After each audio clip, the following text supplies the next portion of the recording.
Hallelujah hallelujah. मसीह यीशु में आप सबकी सलामती हो।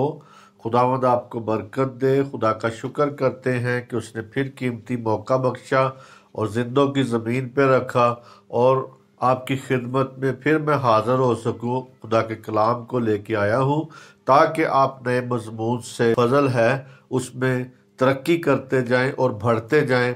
आपकी ज़िंदगियों में खुदा अपने जलाल को रोज़ बरोज़ बढ़ाता जाए और शुक्र करते हैं उस सारे उसकी मेहरबानी के लिए कि वही हमारा निजात रोज़ बरोज़ बढ़ने की ज़रूरत है। इसी तरह मेरे जीजो, आज जो हमारा मजमून है हम उसकी तरफ गौर करेंगे, देखेंगे। हमारा जो खुदा ने आज मजमून दिया है वो ये है, आओ हम खुदावंद की रोशनी में चलें। क्योंकि मेरे जीजो, जो आज ज़रूरी है, जिस तरह के हम दुनिया में देख रहे हैं, बदअमनी है, बरगश्तगी है और तारीकी ने अपना जोर जमाया हुआ है।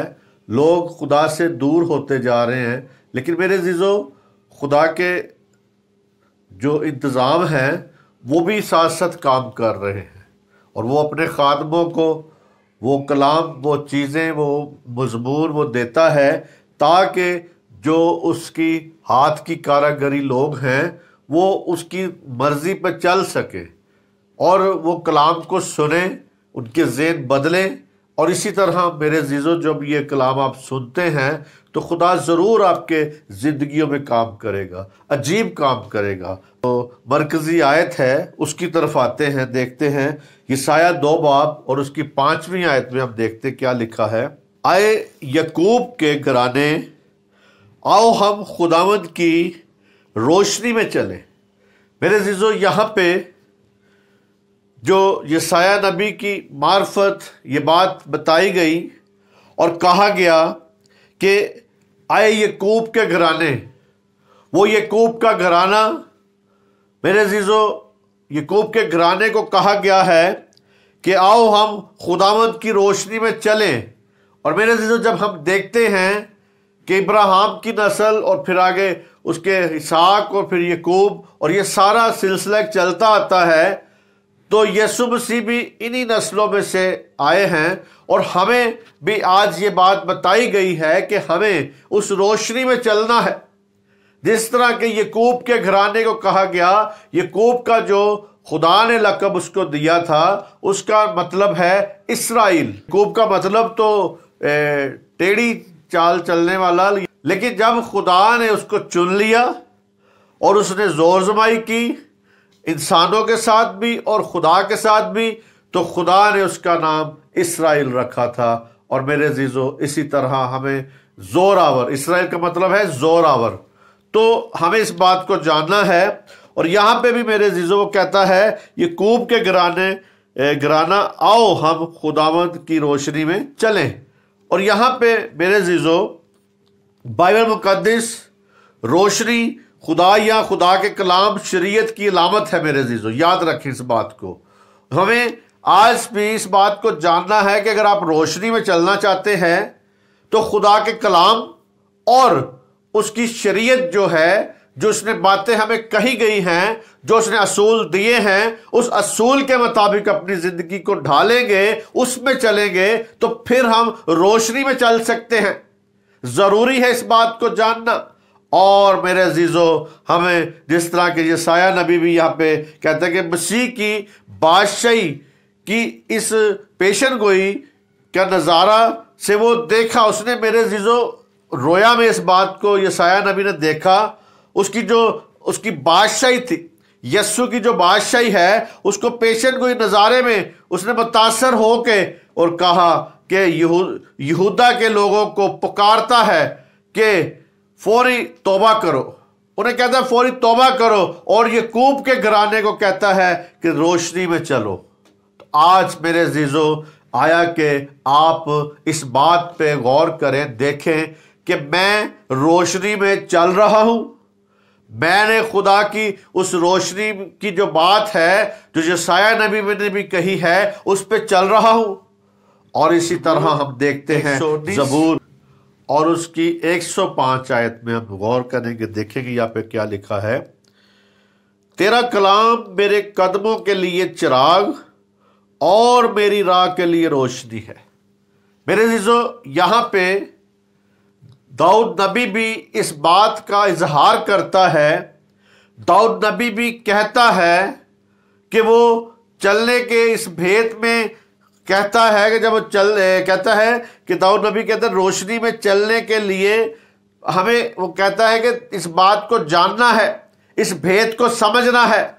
अगर आप चाहते हैं कि मैं चलूं, मैं तरक्की करूं, मैं आगे बढ़ूं, तो मेरे अजीजों आपको सबसे पहले अपनी राह को तैयार करने के लिए, राह की तरफ जाने के लिए हमें जरूरी है कि हमारे कदमों को, कहता है तेरा कलाम, यानी तेरा कलाम जो है मेरे कदमों के लिए चिराग है और मेरी राह के लिए रोशनी है। तो मेरे अजीजों, जब तक आप उसके, ये कहता है तेरा कलाम मेरे कदमों के लिए चिराग और मेरी राह के लिए रोशनी है, तो मेरे अजीजों इस बात को जाने कि कलाम हमारी रहनुमाई करता है, कलाम हमारी रहनुमाई में होता है, कलाम हमारी हिमायत करता है, कलाम हमारे साथ रहना चाहता है, कलाम हमें हर किस्म के, क्योंकि मेरे अजीजों जब तक आपकी राह में कदमों के लिए चिराग नहीं है तो आप कभी भी डगमगा सकते हैं, आप गिर सकते हैं, आपको कोई चीज आगे, कोई चीज के साथ आपका पांव थकता है। इसीलिए मेरे अजीजों खुदा कहता है यहाँ पे, और दाऊद भी उससे, खुदा से तलब करता है, खुदा से बात करता है, कहता है कि तेरा कलाम। आज हर मसीही को, हर उस बंदे को जो हक का मतलाशी है, हर उस इंसान को आज खुदा के कलाम को अपनी रोशनी के लिए, अपने कदमों की रोशनी के लिए और राह के लिए रोशनी चाहिए।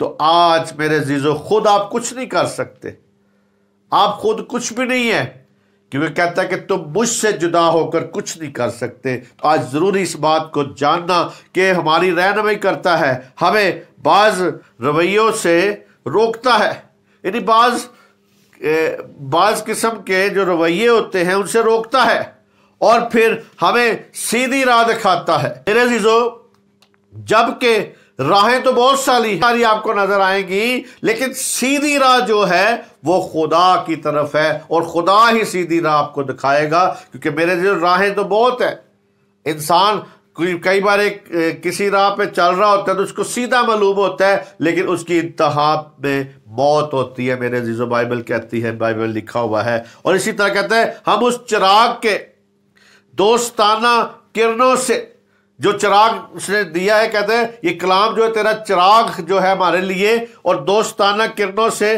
किस कदर की तरफ बढ़े, उस चिराग की तरफ बढ़े। और इसी तरह मेरे अजीजों हम देखते हैं इमसाल में क्या कहता है कि सादकों, रास्तबाजों की गवाही उस चिराग की मानित है। हम देखते हैं इमसाल 13 बाब उसकी 9वीं आयत में क्या लिखा है, सादकों का चिराग रोशन रहेगा लेकिन शरीरों का दिया बुझाया जाएगा। मेरे अजीजों, यहां पे इस बात को जाने कि वो कहता है कि साधकों का जो, यानी साधकों का चिराग रोशन रहेगा लेकिन शरीरों का दिया बुझाया जाएगा। तो मेरे अजीजों, हम इस बात को जाने समझे कि कहता है कि जिसकी रोशनी तेज होगी लेकिन शरीर की जिंदगी और उम्मीदें एक ऐसे चिराग की मानिद हैं जो बुझा हुआ होगा, जो बुझा दिया जाएगा। शरीरों की कोई भी मुरादें पूरी नहीं होगी, शरीरों की कोई भी बातें पूरी नहीं होगी। लेकिन आज हम जब देखते हैं कि शरीरों के पास बहुत सारी लग्जरी किस्म की जिंदगी गुजार रहे हैं, उनके पास बहुत कुछ है, लेकिन मेरे जी उनके पास बहुत कुछ होता है, लेकिन मेरे जी इस बात को जाने कि जिसने दिया है वो ले भी सकता है। और इसी तरह जिसने इख्तियार भी दिया है, जिसने दौलत दी है, जिसने माल दिया है, जिसने औलाद दी है, सब कुछ उसी ने दिया है, लेकिन लेने का भी हक उसके पास है। तो मेरे अजीजों, यहाँ पे इस बात को जानना है कि खुदावंद हमारी राह को रोशन करता है। आज आपकी राहें रोशन करेगा, रोशन करता है। और उसके साथ साथ अगर आज जो रास्तबाज है उसकी गवाही भी चिराग की मानद होगी। मेरे अजीजों, साधक है, जो रास्तबाज है, उसकी गवाही भी मेरे जीजो चमकेगी, उसकी गवाही भी तेज होगी, उसकी गवाही भी मेरे जीजो दूसरों के लिए रास्तबाजों की गवाही जो है चिराग की मानद होगी। आज मेरे जीजो अगर आप रास्तबाज हैं तो आपकी गवाही भी एक चिराग की मानद है। हमारी रोशनी दूसरों के लिए तेज होती जाएगी। नबी कहता है कि आओ हम खुदावंद की रोशनी में चले। यशायाह नबी कहता है आओ हम खुदावंद की रोशनी में चले।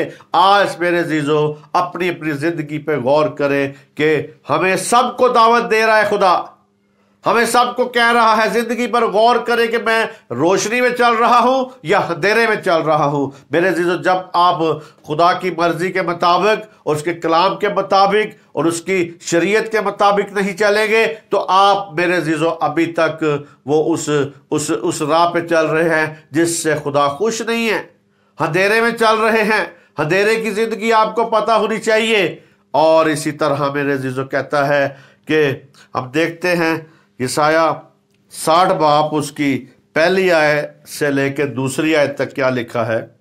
कहते हैं उठ मुनव्वर हो क्योंकि तेरा नूर आ गया और खुदावंद का जलाल तुझ पर जाहिर हुआ। क्योंकि देख तारीकी जमीन पर छा जाएगी और हैरगी उम्मतों पर, लेकिन खुदावंद तुझ पर तलू होगा और उसका जलाल तुझ पर नुमाया होगा। मेरे अजीज यहां पे इस बात को देखें जो कहता है कि उठ मुनव्वर हो, उठ मुनव्वर हो, उठ खुश हो जा, उठ जा, ताकि तेरा जो नूर है आ गया है, खुदावंद का जलाल तुझ पर जाहिर हो गया है, हो गया, हुआ है, जाहिर हुआ, वक्त आ गया है कि सयून उठे और जाहिर हो। ये उसकी दूसरी आमद की बात हो रही है यहां पे मेरे अजीजों। आज भी हम सब लोग दूसरी आमद के लिए उसकी फिक्र कर रहे हैं, तैयार हो रहे हैं ताकि उसकी दूसरी आमद में शामिल हो जाएं। आज मेरे अजीजों आप इस बात को जानें कि वो दूसरी आमद की यहां पे बात कर रहा है नबी। और फिर कहता है दुनिया अभी तक रूहानी तारीकी में है। इस बात को देखें, आप जहां जिस मर्जी मुल्क में जाएं, जिधर मर्जी जाएं, दुनिया जो मेरे अजीजों इस वक्त रूहानी तारीकी में है, बड़ी मुसीबत की तारीकी में है। और मेरे अजीजों जिस तरह वो तारीकी में जाते जाएंगे, बढ़ते जाएंगे, उन पर वो मुसीबत और उनको आके पकड़ेगी। आज मेरे अजीजों गौर करें कि मैं रोशनी में हूं या तारीकी में जिंदगी बसर कर रहा हूं, क्योंकि तारीकी गुनाह की अलामत है। आज अगर आप तारीकी में हैं तो गुनाह में जिंदगी बसर कर रहे हैं, उसकी रोशनी में चलना है।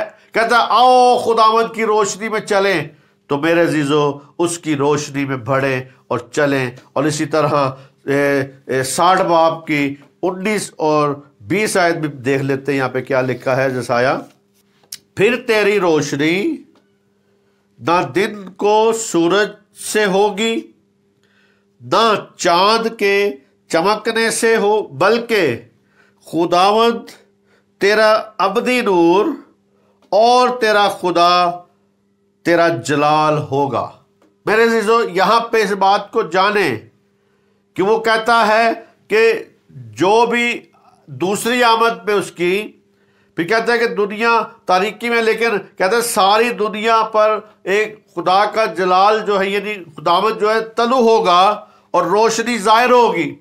वो रोशनी पहले भी जाहिर हुई, 450 साल का जो डार्कनेस का दौर था उसके बाद भी हुई।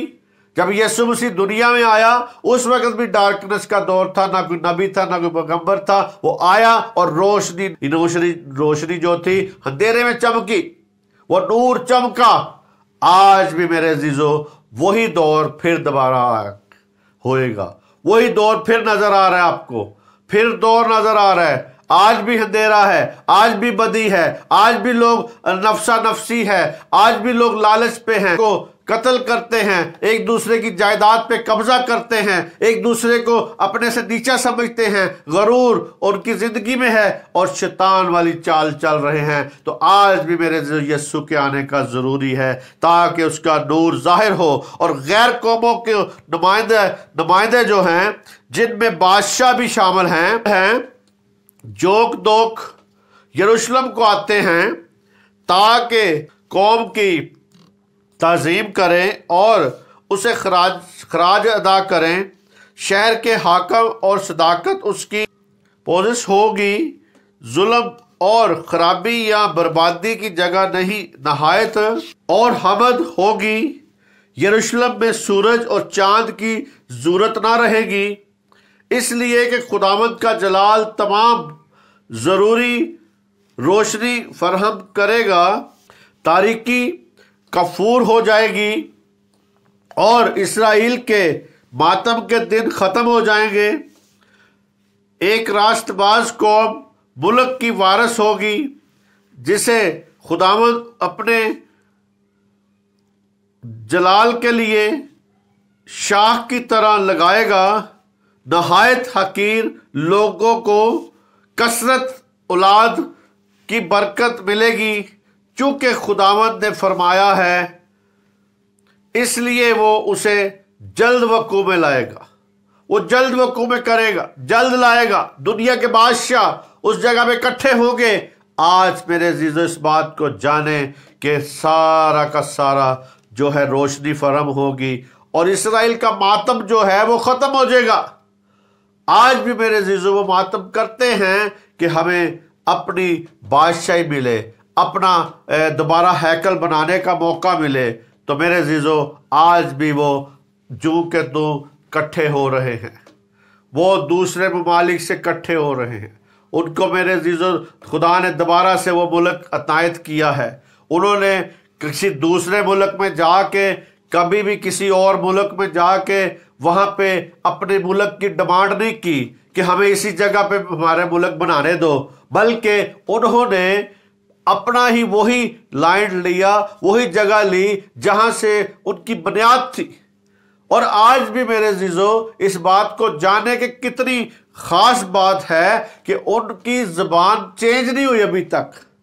दूसरी ज़बानें लोग जहाँ पे जाते हैं दूसरे मुल्क में या दूसरी जगह पे अपनी ज़बान को भूल जाते, छोड़ देते हैं, लेकिन उन्होंने नहीं छोड़ी, क्योंकि खुदा का एक करिश्मा था कि खुदा ने अभी तक उस ज़बान को कायम रखना था। जिस ज़बान पे उसने शरीयत को भेजा, जिस ज़बान से खुदा कलाम करता था नबियों से, वो ज़बान अभी तक उनकी ज़िंदगी में मेरे अजीज़ों कायम है। वो उसी ज़बान पे बात करते हैं। और इसी तरह देखते हैं हम यूहन्ना 8 बाब उसकी 12-20 आयत में क्या लिखा है। खुदा के कलाम में हम देखते हैं, यहाँ पे लिखा है, यीशु ने फिर उनसे मुखातब होकर कहा कि दुनिया का नूर मैं हूँ, जो मेरी पैरवी करेगा वो अंधेरे में ना चलेगा बल्कि जिंदगी का नूर पाएगा।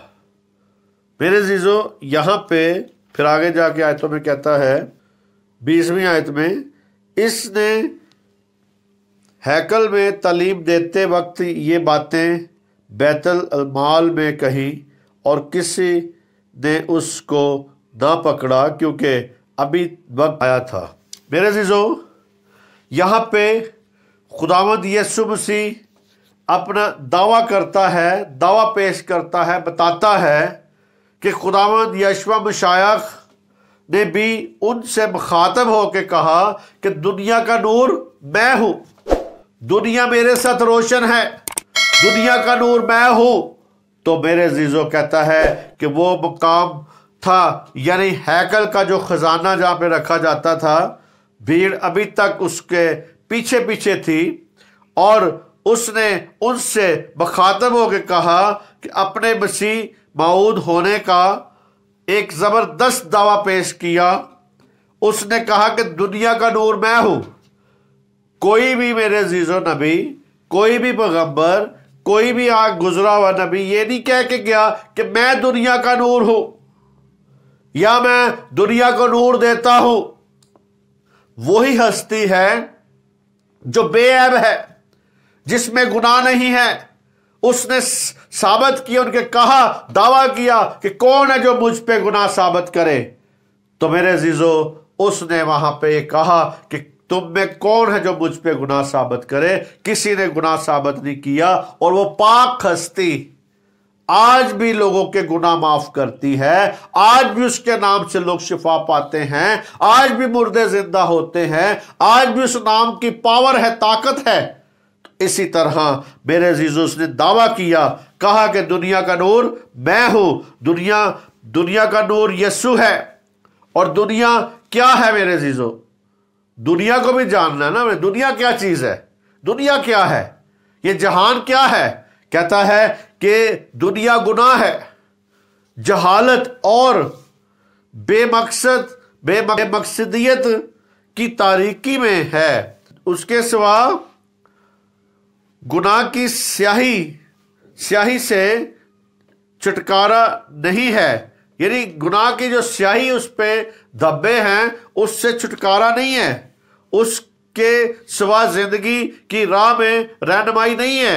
यीशु के अलावा आपकी जिंदगी में कोई राह नहीं है, ना रहनुमाई है। जिंदगी की हकीकत मफहूम का इल्म नहीं है। कई बार हम कहते हैं कि जिंदगी की हकीकत जो है इल्म का मफहूम होना चाहिए, ग्रेजुएट होना चाहिए, हमारे पास इल्म होना चाहिए, हमारे पास नॉलेज होना चाहिए। आज मेरे जीजो, लोगों के पास नॉलेज तो बहुत है, मगर खुदा उनके पास नहीं है। आपके पास नॉलेज भी हो और खुदा भी हो, तो फिर मेरे जीजो वो बात अच्छी है। और कहता है, और अबदियत का इरफान नहीं उनके पास। दुनिया के पास कोई, उनके पास अबदियत का इरफान नहीं है, कोई उनको उम्मीद नहीं है। यशवा मशायख ने वादा किया है कि जो मेरी पैरवी करेगा वो अंधेरे में ना चलेगा। आज मेरे जीजो, कौन कौन है जो अपने आज इस कलाम को सुन के वादा करता है कि मैं आज यीशु की पैरवी में चलूंगा, आज मैं यीशु की पैरवी करूंगा। कहता है, जो मेरी पैरवी करेगा वह अंधेरे में नहीं चलेगा। अगर आप आज चाहते हैं कि आपकी जिंदगी में नूर आ जाए, आप चाहते हैं आपकी जिंदगी में नूर काम करे, तो आज मेरे अजीजों यीशु की तरफ ध्यान करें, उसकी सूली की तरफ नजर करें, ताकि आप अंधेरों से निकल के रोशनी में आ सके। यीशु की पैरवी करने का मतलब है उस पर ईमान लाना। बहुत से लोग इस गलत फहमी में मुब्तला हैं अभी तक कि नए सिरे से पैदा हुए बगैर, यानी नए सिरे से पैदा हुए बगैर ही हम जो हैं वो हम जिंदगी बसर करते हैं। तो मेरे अजीजों, वो बगैर नए सिरे से पैदा हुए बगैर हम यीशु की तरह जिंदगी बसर करते हैं। यीशु की पैरवी करने का मतलब है तौबा करें, अपने उसको शख्सी नजात देना माने, इकरार करे, तौबा करे कि मैंने गुनाह किया है, मैं गुनहगार हूं, मैं मारूसी गुनाह में, कि मेरे माँ बाप ने गुनाह के मारूसी गुनाह में भी हूं। मारूसी गुनाह से भी माफी मांगे, मारूसी गुनाह से भी तौबा करें और शख्सी गुनाह से भी तौबा करें और अपनी जिंदगी को बदलें, खुदा की तरफ आएं और गुनाह से निकल के दुनिया को छोड़ के, और इसलिए तौबा करके उसके पास आना और ईमान लाना कि वो खुदावंद और मनज्जी है। वही खुदावंद और मनज्जी है, वही नजात देने वाला है, वही नजात दहिंदा है, वही जिंदगियों का मालिक है, वही आपका मालिक है, वही पूरी रूहों का, इंसानों का मालिक है। इस बात पे यकीन करने की जरूरत है। वही बादशाहों का बादशाह है, वही आकाओं का आका है। और फिर अपनी सारी जिंदगी उसके सुपुर्द कर देना, अपनी सारी जिंदगी उसको दे देनी, दोबारा गुनाह नहीं करना। यह नहीं है कि तौबा करके, कई बार लोग तौबा करते हैं और खुदा की तरफ आते हैं तो कहते हैं कि आस्ता आस्ता ठीक हो जाएगा, लेकिन वो कई बार वो ठीक होने की बजाय उससे भी ज्यादा बिगड़ जाता है। वो छोड़ के आता है सारे काम कि मैं किसी के पैसे नहीं खाऊंगा, लेकिन वो पैसे ही खाने शुरू कर देता है या वो बुराई में चले जाता है। तो आज भी मेरे अजीजों, बहुत से ऐसे लोग हैं कि जो नलाई हुई सूरनी जैसे दलदल में जाती है और कुत्ता अपनी कै को खाता है, वो आज दोबारा कै खा रहे हैं। आज वो दोबारा नलाई हुई सूरनी दोबारा दलदल में जा रही है। इसी तरह उसके सुपुर्द करना है, अपना आप दे देना है। जो ऐसा करते हैं उनकी जिंदगी में रहनुमाई और कब्र से आगे की वजाहत है मेरे अजीज, और रोशन उम्मीद है उनके पास, कब्र से भी आगे रोशन उम्मीद है। आसमान की बादशाही उसके लिए है और इस दुनिया की बादशाही को छोड़ के अगली बादशाही में मेरे अजीजों आपको खुदा शामिल करता है। यशवा मुशायख क्या कहता है? दुनिया का नूर मैं हूं, मेरी तरफ निगाह करो, मैं तुम्हें रोशनी दूंगा। यीशु जो है अंदाज में कहता है कि मेरा पैगाम सच्चा है, और मेरे अजीजों उसकी जो बातें थी सारी सच हैं। कहता है मैं तुमसे सच सच कहता हूं, और उसका पैगाम सच्चा है। कहता है दुनिया में इसलिए हूं कि मेरे वसीले से लोग खुदा की जात और सफात को जाने। वो दुनिया में इसलिए था ताकि लोग खुदा की जात को जान सके, लोग खुदा की सफात को जान सके, लोग खुदा की हकीकत को जान सके। आज भी मेरे अजीजों हमें खुदा की जात के बारे में समझ होनी चाहिए कि खुदा की जात क्या है, खुदा की सफात क्या है, और खुदा कहां पे है। वो आज भी वादा करता है कि मैं तुम में आऊंगा, रहूंगा, बसूंगा, खाऊंगा, पीऊंगा और तुम्हारे साथ रहूंगा। खुदा हाथ के बनाए हुए घरों में नहीं रहता। खुदा चाहता है, वो आपके बदनों में रहना चाहता है, वो आपको अपना टेंपल बनाना चाहता है, वो आपको अपनी हैकल बनाना चाहता है। कौन है जो इस बात के लिए एग्री होता है? कौन है जो इस बात के लिए अपने आप को तैयार करता है? और मेरे अजीजों मकसद ये है कि मैं उन्हें बताऊं कि खुदा सारे इंसानों को नई जिंदगी देना चाहता है। खुदा का, यीशु का यही मकसद था, वो यही बताना चाहता था कि मैं सारे इंसानों को नई जिंदगी दे सकता हूं। उसने नई जिंदगी दी भी। जो उसके साथ शागिर्द आए, जो उसके साथ रसूल आए, जो उनको नई जिंदगी मिली और वो बदल गए मेरे अजीजों। बीच में उसके जो मत्ती था टैक्स कलेक्टर था, और आज भी जो कलेक्ट करते हैं मेरे अजीजों चीजें इकट्ठा करते हैं जाके, तो मेरे अजीजों जबरदस्ती भी कई बार उनको लेना पड़ता है। जिस हम देखे जो किश्तों वालों ने बंदे रखे होते हैं, जाके किश्तें कैसे इकट्ठी करते हैं, उन्होंने शहवा चुक ले आते हैं, उन्होंने लड़ाई कर देने, जिमें भी उन्होंने को किश्त लैन वास्ते जाते हैं, वसूली करना चाहते हैं, बड़ी बदमाशी न जाते हैं।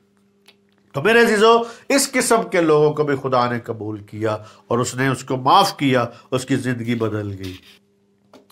यूना 8 की हम 14वीं आयत को देखते हैं। यहाँ पे 14वीं आयत में क्या लिखा है? यीशु ने जवाब में उससे कहा, अगर मैं अपनी गवाही आप देता हूं तो भी मेरी गवाही सच्ची है, क्योंकि मुझे मालूम है कि मैं कहां से आया हूं और कहां को जाता हूं, लेकिन तुमको मालूम नहीं कि मैं कहां से आता हूं या कहां को जाता हूं। मेरे अजीजों सब लोग दावा करते हैं मेरे अजीजों कि हम खुदा की तरफ से आए हैं, लेकिन बाइबल कहती है कि तुम उनके फलों से जान लें कि आया उनके फल कैसे हैं।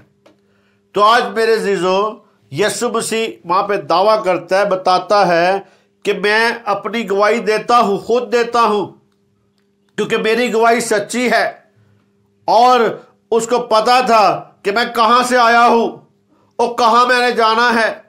मेरे अजीजों वो खुदा ने अपने बेटे को भेजा ताकि उसकी गवाही दे सके। कहता है अगरचे मैं अपनी गवाही देता हूं तो भी मेरी गवाही सच्ची है। इस बात को जाने, क्योंकि कहता है खुदावंद जानता था कि अमूमन 2 या 3 फिर गवाही मानी जाती है। आज भी जज के पास भी मेरे अजीजों 2 या 3 गवाह इकट्ठे हो तो फिर, यानी एक गवाह भी नहीं बल्कि 2 गवाह हो तो फिर बात मानी जाती है।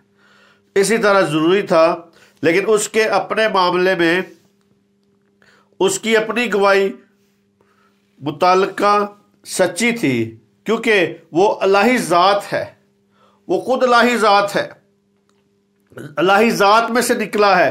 कहता है वो जानता था कि मैं आसमान से आया हूं, वो जानता था कि मेरा सफर कहां से शुरू हुआ है, मैं कहां से आया हूं।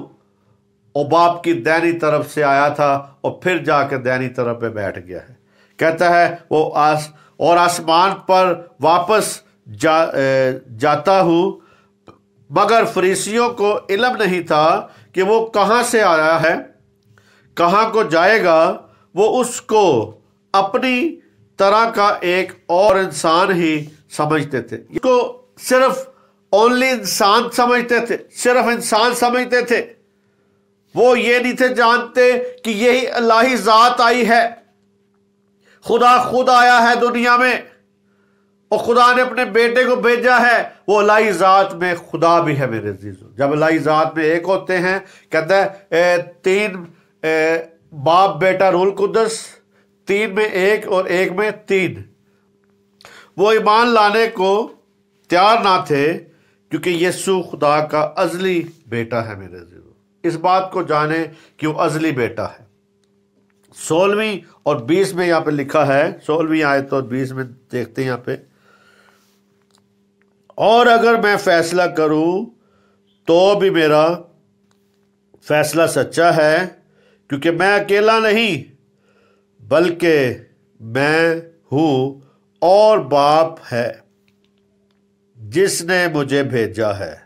और तुम्हारी तौरात में भी लिखा है कि दो आदमियों की गवाही मिलकर सच्ची होती है। एक तो मैं खुद अपनी गवाही देता हूं और एक बाप जिसने मुझे भेजा मेरी गवाही देता है।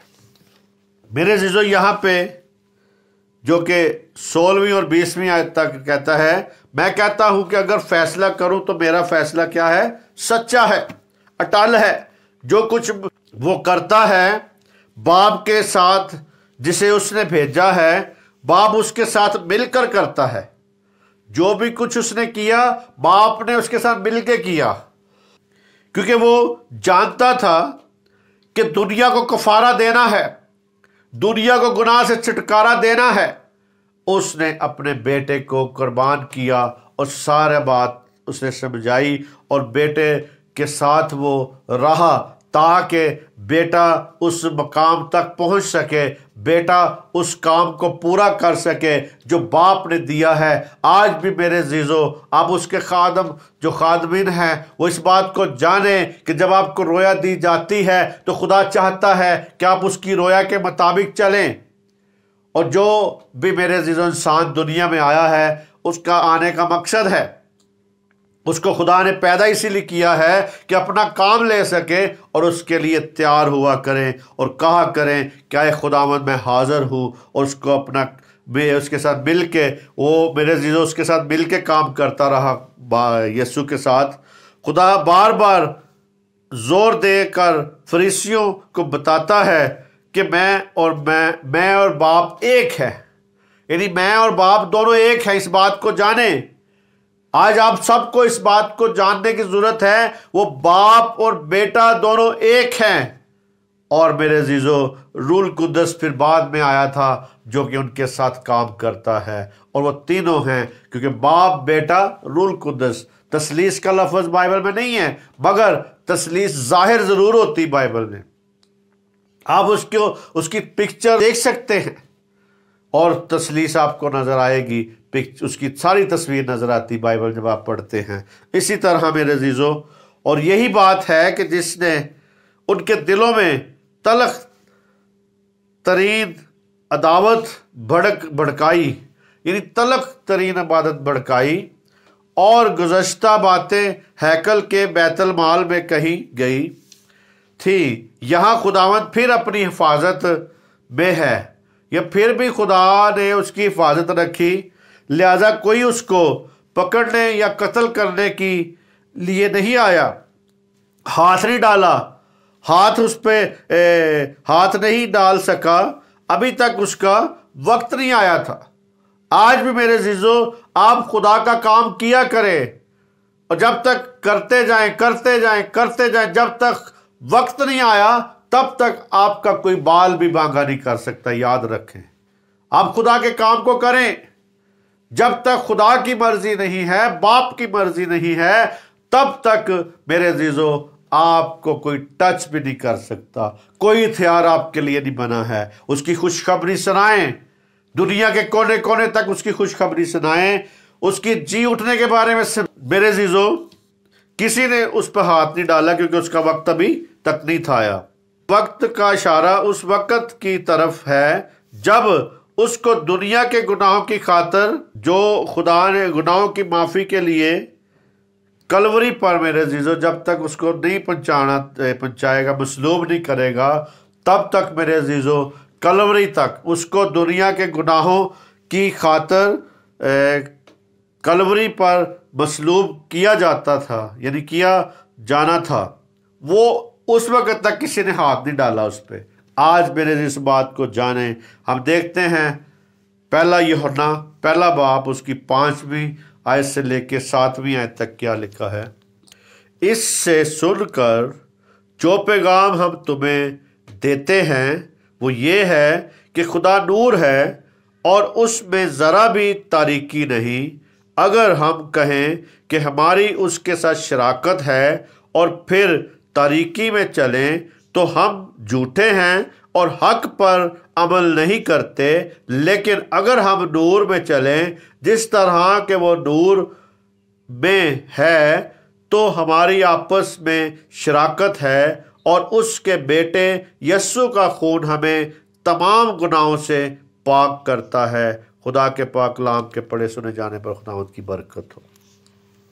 मेरे अजीजों इस बात को जाने, कहता है कि खुदा नूर है, उसमें जरा भी तारीकी नहीं है।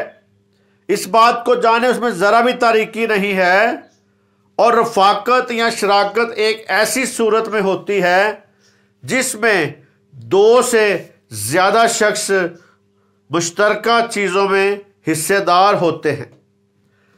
और रसूल जो है यूहन्ना रसूल खुदावंद यीशु मसीह की उस तालीम की तरफ मतवज्जा करता है जो उसने अपनी ज़मीनी ज़िंदगी के दौरान दी थी। अगरचे ये नहीं कहा गया कि खुदावंद ने बयाना यही अल्फाज इस्तेमाल किए थे, लेकिन उसकी तालीमात खुदा नूर है, उसमें ज़रा भी तारीकी नहीं है। इससे यूहन्ना की मुराद ये है मुतलका पाक है, मुतलका रास्तबाज और मुतलका महफूम में है। खुदा किसी गुनाह को पसंदगी की नज़र से नहीं देख सकता, किसी भी गुनाह को वो नहीं देखता, किसी भी गुनाह की तरफ नज़र नहीं कर सकता, किसी गुनाह की भी हिमायत नहीं करता। क्योंकि मेरे अजीज़ों जब खुदावंद यीशु मसीह सूली पे थे तो वहाँ पे जो कलमे थे, कलमों में वो कहता है कि एली एली लमा शबक्तनी, आए मेरे खुदा तूने मुझे क्यों छोड़ दिया। छोड़ने का सबब यही था कि जब पूरी दुनिया का उसने गुनाह अपने ऊपर ले लिया तो खुदा गुनाह को देख नहीं सकता, इसलिए गुनाह से उसने नजरें हटाई। क्योंकि वो पाक जात है, वो नहीं चाहता कि आपकी जिंदगी में गुनाह भी रहे, तारीकी भी रहे और आप रोशनी में भी चलें।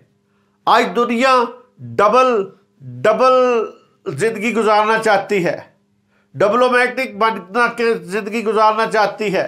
वो डबल रोल अदा करती है, वो नूर में भी चलती है, वो रोशनी में भी चलती है, वो अंधेरे में भी चलती है।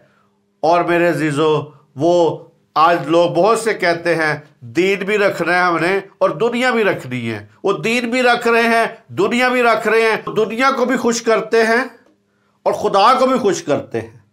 इसीलिए मेरे अजीजों, इसीलिए खुदा कहता है खुदा नूर है, उसमें ज़रा सी भी तारीकी नहीं है। तो आज हमारी ज़िंदगी में भी अगर हम नूर की पैरवी करते हैं, नूर के साथ चलते हैं, हमारे अंदर भी तारीकी नहीं होनी चाहिए। लेकिन मेरे अजीजों अगर कोई गुनाह कर भी लेता है, उसके रास्ते बंद नहीं हो जाते, वो दोबारा खुदा की तरफ आ सकता है। क्योंकि हमारा शफायत करने वाला बाप के दाहिनी तरफ बैठा है, वो कमज़ोरियां भी हमारी जानता है। आप उसके सामने इकरार करें, अपने गुनाह का इकरार करें, तौबा करें तो वो माफ़ करने में सच्चा और आदल है। इसी तरह मेरे अजीजों कहता है कोई बात या चीज़ उससे छुपी नहीं है, कोई भी बात उससे नहीं छुपी। मेरे अजीजों कोई कहे कि उससे कोई चीज़ छुपी या नहीं, हमारे खुदा से मेरे अजीजों, जब उससे कोई खुदा से कोई बात छुपी नहीं तो सब कहें आमीन। इस बात को कहें आमीन, क्योंकि वो कादर मुतलिक है, उससे कोई बात छुपी नहीं है, उसकी आंखें दुनिया में हैं, वो नजर रखता है अपने लोगों पर भी और दुनिया के लोगों पर भी। इसी तरह अबरानियों 4 बाब और उसकी 13वीं आयत में देखते क्या लिखा है। और उससे मखलूकात की कोई चीज छुपी नहीं, बल्कि जिससे हमको काम है उसकी नजरों में सब चीजें खुली और बेपर्दा हैं। यहां पे मेरे जो उसकी तस्दीक होगी, जो बात मैं पहले कर रहा था कि कोई बात उससे छुपी नहीं है। यहां पे कहता है कि मखलूकात की कोई चीज छुपी नहीं है जिससे हमको काम है।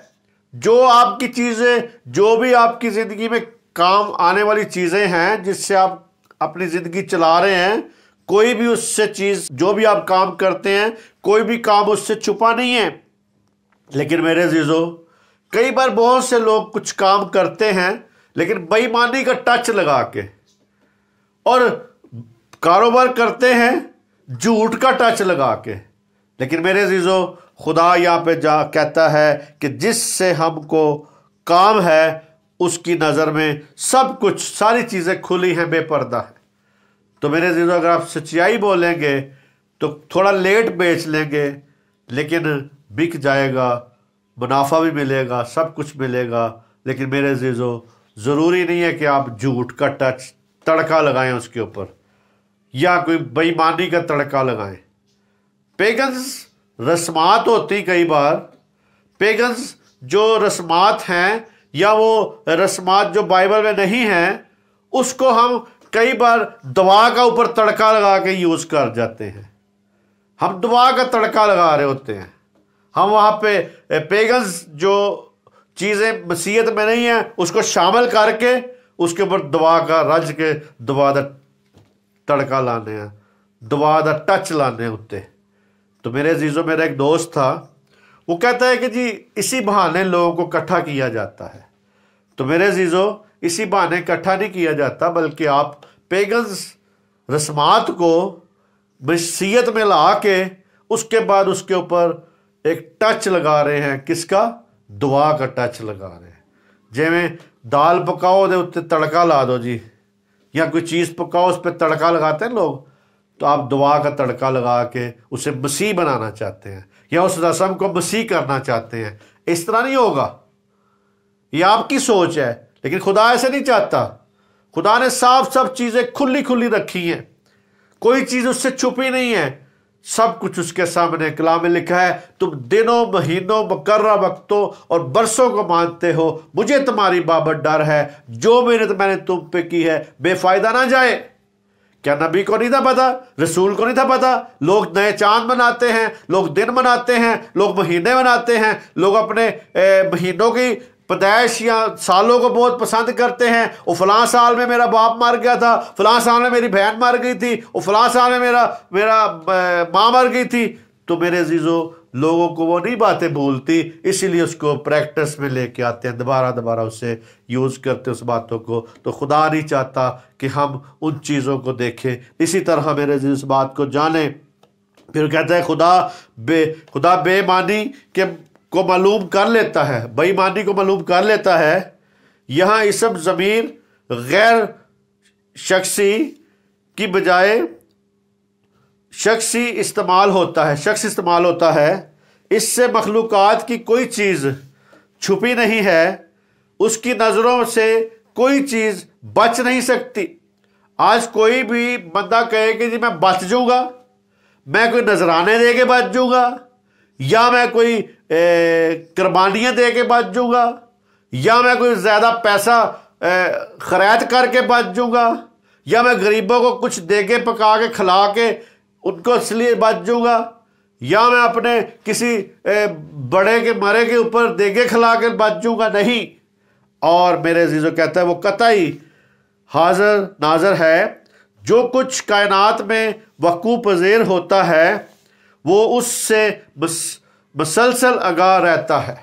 जो कुछ भी आ रहा है, जो कुछ नई टेक्नोलॉजी है, जो कुछ बातें नई है, जो बाइबल में नहीं बताई गई, वो नई बातें नजर आ रही हैं, लेकिन सारी बातों का वो उससे मुसलसल आगाह रहता है, उसको हर चीज का पता है। और जो आपको अकल भी बख्शता है, सब कुछ दिया है उसने दिया है। लेकिन मतन में जो अहम नुक्ता है, वो जानता है कि हकीकी ईमान कहां है, हकीकी ईमान कहां पे है, हकीकी ईमान किस किस में है, ये भी वो जानता है। तो इसी तरह कहता है कि और कहां महज ज़हनी कायलियत है, यानी कई जगह पे ज़हनी कायलियत भी है। इसी तरह हम देखते हैं कि पहला यूहन्ना पहला बाब 6 और 7 आयत में देखते क्या लिखा है। अगर हम कहें कि हमारी उसके साथ शराकत है और फिर तारीकी में चलें तो हम झूठे हैं और हक पर अमल नहीं करते। लेकिन अगर हम नूर में चलें जिस तरह के वो नूर में है तो हमारी आपस की शराकत है और उसके बेटे यीशु का खून हमें तमाम गुनाह से पाक करता है। मेरे अज़ीज़ों, आपस में देखते हैं कि खुदा के साथ हमारी शराकत है या नहीं। हम दुनिया के साथ शराकत रखते हैं, हम मुल्कों के साथ शराकत रखते हैं, हम मुल्कों के साथ शराकत रखते हैं कारोबार के लिए, बिजनेस के लिए और बातों पे, एजुकेशन पे, सेहत पे, बहुत सी बातों पे। लेकिन कभी हमने खुदा के साथ भी शराकत रखी है? मेरे अज़ीज़ों, अब इससे हम ये नतीजा निकलता है कि खुदा के साथ शराकत रखने में गुनाह को छुपाया नहीं जा सकता। गुनाह को छुपाया नहीं जा सकता। जब खुदा के साथ शराकत रखेंगे तो खुदा तो साफ दिलों को पसंद करता है ना, साफ ज़मीर को पसंद करता है। आप गुनाह को छुपा के उसके सामने नहीं जा सकते। और इसी तरह बाइबल में लिखा है, जो अपने गुनाहों को छुपाता है वो कामयाब ना होगा। किसी इंसान की जिंदगी में नूर और तारीकी इकट्ठे नहीं चल सकते। याद रखें, दोनों चीजें इकट्ठी नहीं आपकी जिंदगी में होएगी, नूर या तारीकी इकट्ठी नहीं चलेगी। और इसी तरह कहता है इकट्ठे नहीं रह सकते। जैसे कि घर के किसी कमरा में रोशनी और अंधेरा एक साथ नहीं रह सकता। जैसे अभी लाइट जलाई हुई है तो सब कुछ नजर आ रहा है, अगर लाइट बंद कर दी जाए तो मैं भी शायद आपको नजर नहीं आऊंगा। इसीलिए अंधेरे का ये मतलब है। तो इसी तरह अंधेरा और रोशनी इकट्ठी नहीं रह सकती। आज भी मेरे अज़ीज़ों, आपको एक चीज का इंतखाब करना पड़ेगा, या रोशनी का या अंधेरे का। क्योंकि अंधेरे में तो लोग हैं, लेकिन रोशनी का इंतखाब करने के लिए अपनी जिंदगी को बदलना पड़ेगा, बहुत कुछ छोड़ना पड़ेगा, बहुत अपने शायद आपको अपने अखलाकियात छोड़नी पड़े, अपने मजहब को छोड़ना पड़े, अपने घराने को छोड़ना पड़े, अपना सब कुछ छोड़ना पड़े। मसीह की खातिर आपको सब कुछ छोड़ना पड़ेगा। लेकिन मेरे अज़ीज़ों, उसमें आपको दुख और तकलीफें भी आएंगी, आपकी जान को खतरा होगा, आपके साथ सब कुछ हो सकता है। लेकिन खुदा है जो आपको बचा सकता है, उसकी तरफ नजर करे। इसे कहता है, अगर कोई शख्स तारीकी में चलता है तो उसकी खुदा के साथ शराकत नहीं है। याद रखे, वो झूठा है। जो शख्स कहता है कि मेरी उसके साथ शराकत है मगर तारीकी में चलता है तो उसको नजात का कभी तजर्बा नहीं हुआ। मेरे अजीजों, याद रखें कि जो तारीकी में चलता है उसको नजात का अभी तक कोई तजर्बा नहीं है। और इसी तरह 7वीं आयत में कहता है, लेकिन अगर हम नूर में चलें जिस तरह के वो नूर है तो हमारी आपस में शराकत है और उसके बेटे यीशु का खून हमें तमाम गुनाह से पाक करता है। उसका जो बेटे का खून बहाया गया वो पाक और बेऐब था। वो जो कहता है, यूहन्ना कहता है, देखो वो खुदा का बर्रा है जो जहान के गुनाह उठा ले जाता है। खुदा ने अपने बेटे को बर्रे की तरह कुर्बान किया ताकि पूरी दुनिया नजात पा सके, पूरी दुनिया रिहाई पा सके, पूरी दुनिया छुटकारा पा सके, पूरी दुनिया गुनाह से नजात पा सके।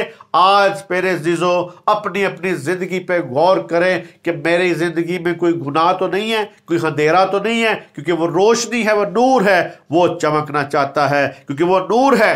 उसके बरकस अगर कोई शख्स नूर में चलता है तो उसकी खुदावंद यशवा मशाया के साथ, दूसरे मसीहों के साथ शराकत है।